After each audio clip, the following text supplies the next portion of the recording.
Good evening, viewers. I'm Prachi Priyadarshini and I welcome you all to my YouTube channel News Crayons. Today, I will be analyzing the news for 8th of February 2021.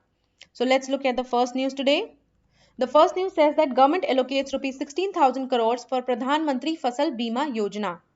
Now, what is this Pradhan Mantri Fasal Bima Yojana? It is a scheme that is funded by the central government and it was approved on 13th of January 2016. ये क्यों launch करी गई थी scheme? ये इसलिए launch करी गई थी ताकि जो हमारे फार्मर्स हैं उनको हम एक कॉम्प्रिहेंसिव रिस्क सॉल्यूशन दे सकें at the lowest uniform premium.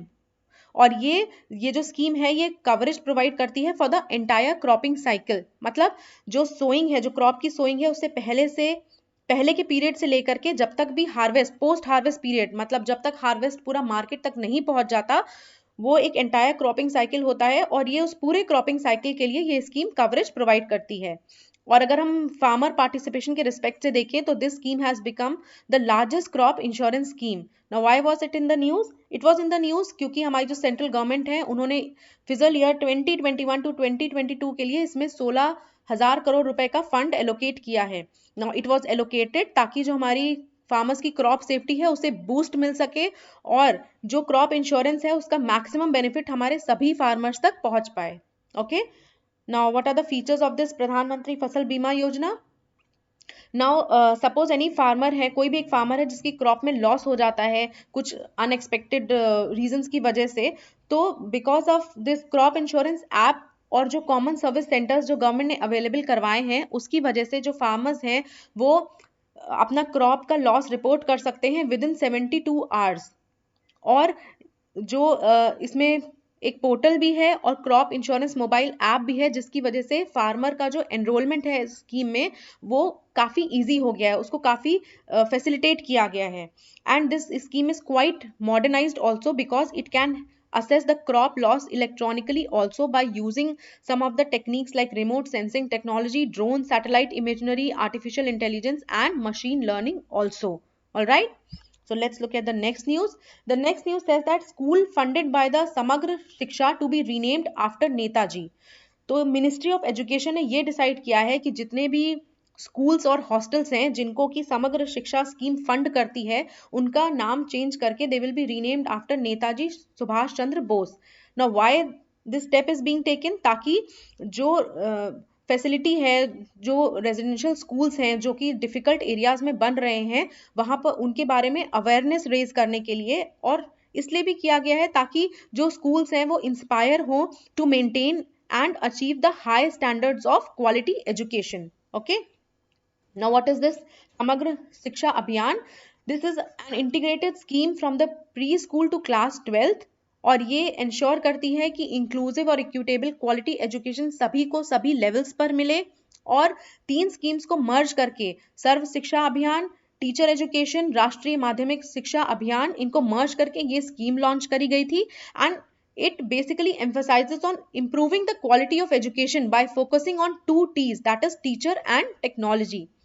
Further जो मिनिस्ट्री ऑफ एजुकेशन है वो फाइनेंशियल असिस्टेंस भी प्रोवाइड करती है उन स्टेट्स और यूनियन टेरिटरीज को जहां जिनको रेजिडेंशियल स्कूल्स खोलना है इस स्कीम के तहत और हॉस्टल प्रोवाइड करना है बेसिकली हिली एरियाज में, because those are the difficult areas जहाँ पे कंस्ट्रक्शन मटेरियल का पहुंचना काफी डिफिकल्ट रहता है। तो मिनिस्ट्री ऑफ एजुकेशन इसको उन जगहों के लिए फंड भी करती है। It also provides financial assistance for opening schools and residentials in small and less populated areas for children who are in need of shelter and care. अब अगर इसकी हम रेजिडेंशियल फैसिलिटीज देखें तो ये किन बच्चों को रेजिडेंशियल फैसिलिटीज देता है? The residential facilities are provided to those children who are rescued from the child labor. Basically जो माइग्रेंट बच्चे हैं और जिनको चाइल्ड लेबर करने से बचाया गया है उनको ये रेजिडेंशियल फैसिलिटी प्रोवाइड होती है, और उन बच्चों को भी जो अपनी फैमिली से किसी वजह से बिछड़ गए हैं और करेंटली जो बिना किसी अडल्ट प्रोटेक्शन के हैं। और इस स्कीम में स्किल ट्रेनिंग देने का भी प्रोविजन है। Like this scheme provide skill training about medical care, physical self defence, community participation और मंथली स्टाइपेंड भी बच्चों को दिया जाता है। Okay, now the next news is about that 16-digit Unicode to identify land holdings introduced in Uttar Pradesh. Now UP government ने एक unique system निकाला है जिसमें वो एक 16 डिजिट का नंबर देंगे for all the land holdings. Okay, now ये 16 डिजिट का नंबर कैसे डिराइव हुआ है? पहली 6 डिजिट्स होंगी, they will be based on the population of the land. The next 4 digit will be the unique identity of the land. That makes 10 digits. From 11 to 14 will be the number of divisions of the land, कि उस land के कितने divisions हैं. And lastly the 2 digits will be the details regarding the category, like ये कौन सी category में ये land आती है, either it is residential land, ये agriculture है या commercial है. okay, last 2 digits से ये identify हो पाएगा.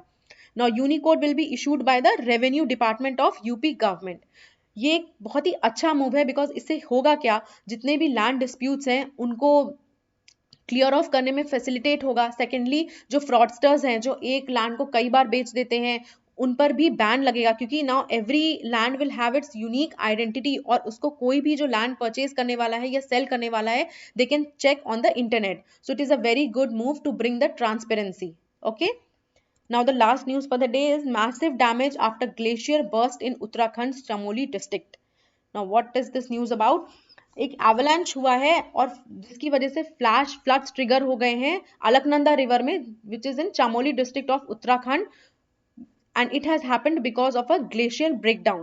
Okay, now which department is studying and investigating the matter? Snow and avalanche study establishment, which works under the DRDO, is investigating the matter. और ये जो ग्लेशियल ब्रीच हुआ है इसकी वजह से रेनी विलेज में एक लेक में भी फ्लडिंग हो गई है जो कि चमोली डिस्ट्रिक्ट में है. Okay, and it has also resulted into the sudden increase in water levels Dhauli Ganga river में, और ऋषि गंगा रिवर जो कि ट्रिब्यूटरी है धौली गंगा रिवर की, उसके भी वाटर लेवल सिग्निफिकेंटली राइज हो गए हैं. और ऋषि गंगा रिवर पे जो ऋषि गंगा हाइडल प्लांट था इस एवलांच की वजह से वो भी डिस्ट्रॉय हो गया है.